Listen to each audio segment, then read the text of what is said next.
You know, I love compilation games. One of my favorite things is having a ton of games on one cartridge to be able to bring them with me on the go, which is why I think the Switch is such a fantastic landing spot for compilation games. Today, we're going to rank every game on one of the newest compilations released for the console, the Capcom Fighting Collection.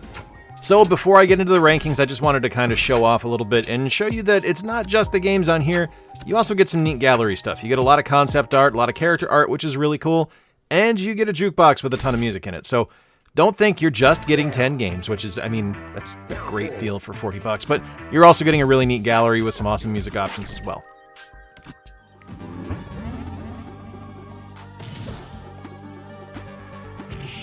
Alright, starting off here with a classic, this is Darkstalkers Night Warrior's Revenge, and this is one of my favorite fighting games ever. I love that this was our launching point for the Darkstalkers universe. I think the game is really fun. Now, I needed to take my nostalgia goggles off when I played this because I would have ranked this an S at first blush, but going back and playing it now, if I'm being realistic, it does have a fairly limited roster. There's only 10 characters. The game moves fairly slow, and it still feels a lot like Street Fighter II in some regards, and doesn't quite step up to where future iterations of the Darkstalkers games went. They were a little bit more bombastic and a little bit crazier. The game is still very fun, don't get me wrong. I think it is a very solid game. It's definitely above average, but it doesn't quite get to the S ranking that I thought it would be. If I'm being realistic, Darkstalkers Night Warrior's Revenge gets a B.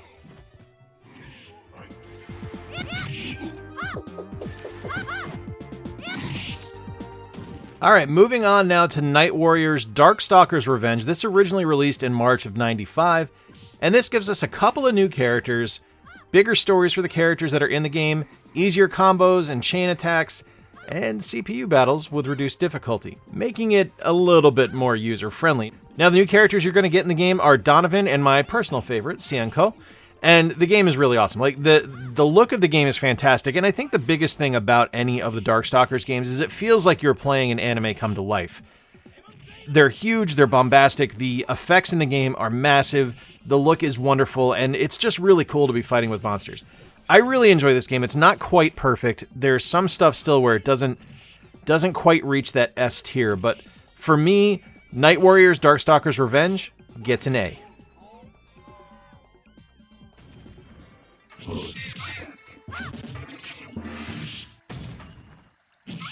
Moving on now to Vampire Savior, the Lord of Vampires, and this one is excellent. This is kind of where Darkstalkers really started to gel and become the game that I really remember loving as much as I do.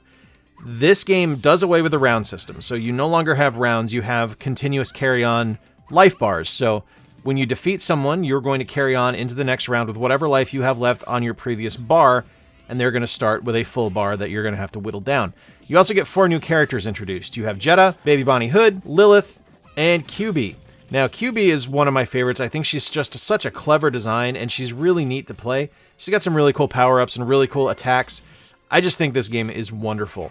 There's definitely some really interesting stuff going on here. The animations are bigger and fantastic, and I really, really love this game. Now, again, if I'm being realistic, it's not quite an S. It's very close.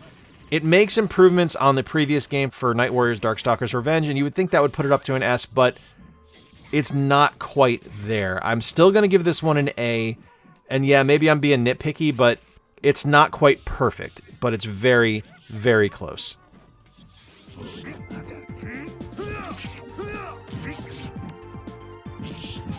Up next, we have Vampire Hunter 2, The Darkstalkers Revenge, and this one feels a lot like the first Vampire Hunter game. There's a few things cleaned up and a few things changed, but for the most part, all it really does is take out characters that we got in Vampire Savior and replaces them with characters that were missing. So, gone are Jetta, BB Hood, QB, and Lilith, and back are Pyron, Donovan, and Huitzel. And, I mean, that's fine. It works. It's fun to play. It's still great. It plays just as well as the first Vampire Hunter did. It's just, I don't know, it doesn't feel terribly special. Like, this is one where I've played it, and I've enjoyed it, and this is the first time I've ever played it, because this actually never released outside of Japan, but it's not something where I look at it and kind of think that this is a necessary re-release. You know, this was something where the endings are all kind of homogenized, the characters are something we've already seen before, and in some cases are just replaced, and I don't know.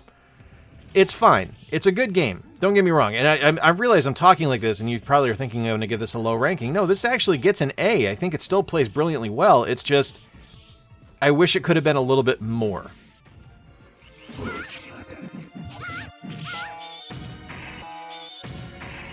With Vampire Savior 2, we get what I feel is probably the most complete package of Darkstalkers games on this release.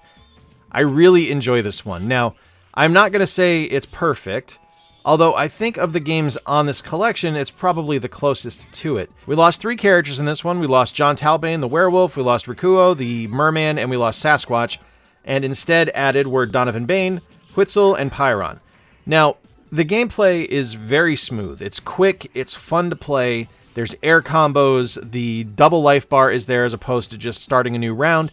So there's definitely some gameplay improvements here and things that I feel really put this game at the top of the list as far as the Darkstalkers games that are available on this collection. I think this one is excellent. I think that the character animations are improved. The look is wonderful. The feel is wonderful. This is the quintessential Darkstalkers game on this collection. I am going to give Vampire Savior 2 an S.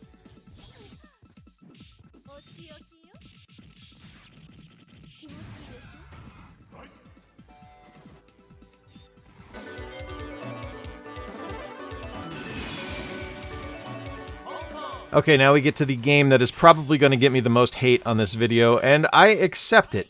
Let's talk about Hyper Street Fighter 2, the Anniversary Edition. Now, I don't want you to think that I dislike this game, because I don't.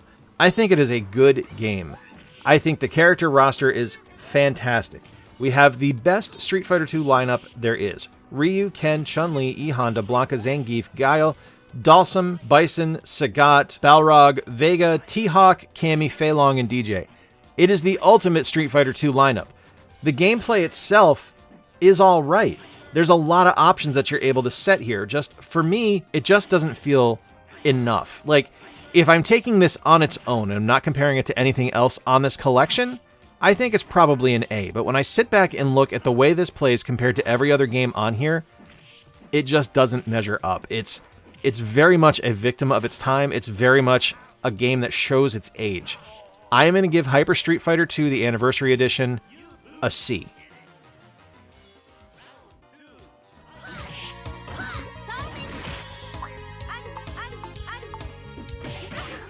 And now we come to what is easily one of my favorite games on this collection, and that is Super Gem Fighter Minimix, and there is nothing that I dislike about this game. I love the visual appearance of it. I love the character selection. I mean, listen to this lineup. We have Ryu, Ken, Zangief, Chun-Li, Sakura, Ibuki, Morrigan, Xianko, Felicia, Dan, Akuma, and Tessa from Red Earth, of all games. It's a lineup of just fantastic, fun characters, and the way that the game plays, it's simplified, but it doesn't make it like it's just mind-numbingly easy to play. You still have to do combo moves. You still have to perform your attacks. You still have to watch your gauges and make sure that you're performing the right attacks and going through this game. It's actually got a fairly good challenge to it. And I think it is just an underrated classic and a forgotten game that is just so much fun. I love Super Gem Fighter Minimix. It's something that I used to play regularly back on my PS1. It's something that I have put the most time in since I got this compilation a few days ago. I am giving Super Gem Fighter Minimix an S.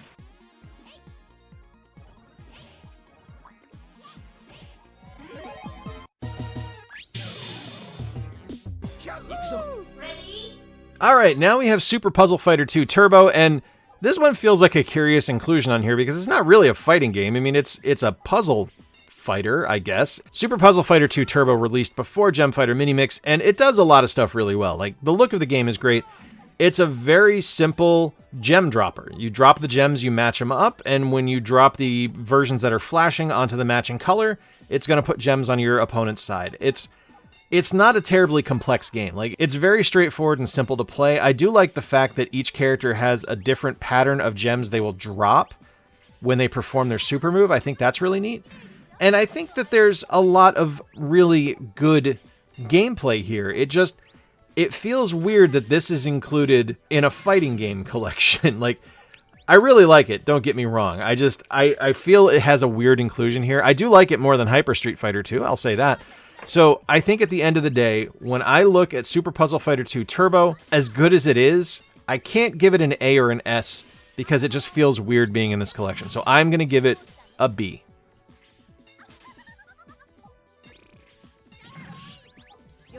No mercy.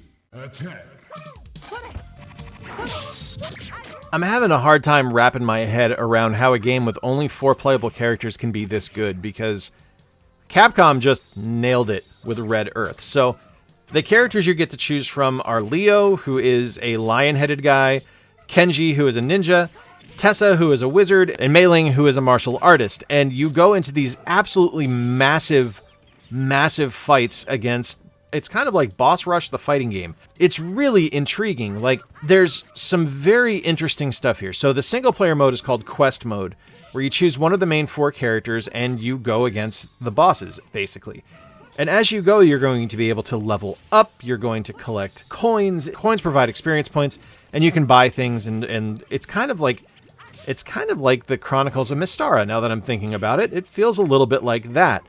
There's also fatalities, which is kind of crazy. I also really like that this game incorporated a password, which is, I mean, kind of annoying in modern gameplay sensibilities, but at the time, putting a password in to allow you to keep playing at the skill level you were at with the character you were using to keep going is really, really clever. I am thoroughly enjoying this game. I had never played this one before. I had heard about it, and obviously I knew who Tessa was because she was in Gem Fighter Mini Mix, but it wasn't something I had ever seen played. I'd never played the actual arcade stand-up. I am really, really excited about this game. I think this is one of the best fighting games I have ever played, and truly something that is just so unique in what it does.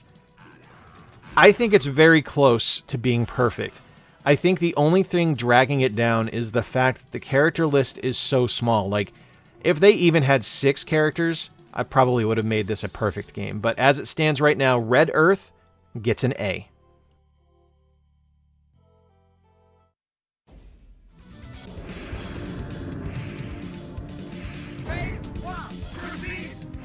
So Cyberbots has a really neat pedigree, and it's not something I actually really knew until I was sitting here doing research for this video. It's a sequel to Armored Warriors, which was a beat-em-up that I really liked, and it's the prequel to Techromancer, which is a Dreamcast game I really liked. Like, I had no idea that these were related until I played this and I saw the character of Jin, who I knew was in Techromancer, and who is a playable character in Marvel Capcom 2 and Tatsunoko vs. Capcom All-Stars. It was surprising to see that pedigree and to see that lifeline that this game follows. Now, this game is interesting. You pick human characters, which is really cool, and you get their storyline, which is great, but you also have to pick your mech that you're going to play with, and all the mechs play differently and have different attacks, so you not only get to choose the storyline you're going to go through, you also pick how you're going to fight, and I think that's very clever. The game is gorgeous to look at. Like, it is just big and brash. It's just a really interesting game. I'm having a lot of fun with this one. I had never played this before. I didn't even really know it was a thing, like I mentioned, until I played it on this collection, and I realized that it's both an ancestor and a descendant of 2 games that I like. I don't think it's perfect. I think there's some stuff here that misses on it. Like, I think there's kind of some imbalance. I think it could have done well with having some more human characters to actually get more storylines out of it. But I think for the most part, this is a really, really solid game. I am going to give Cyberbots an A.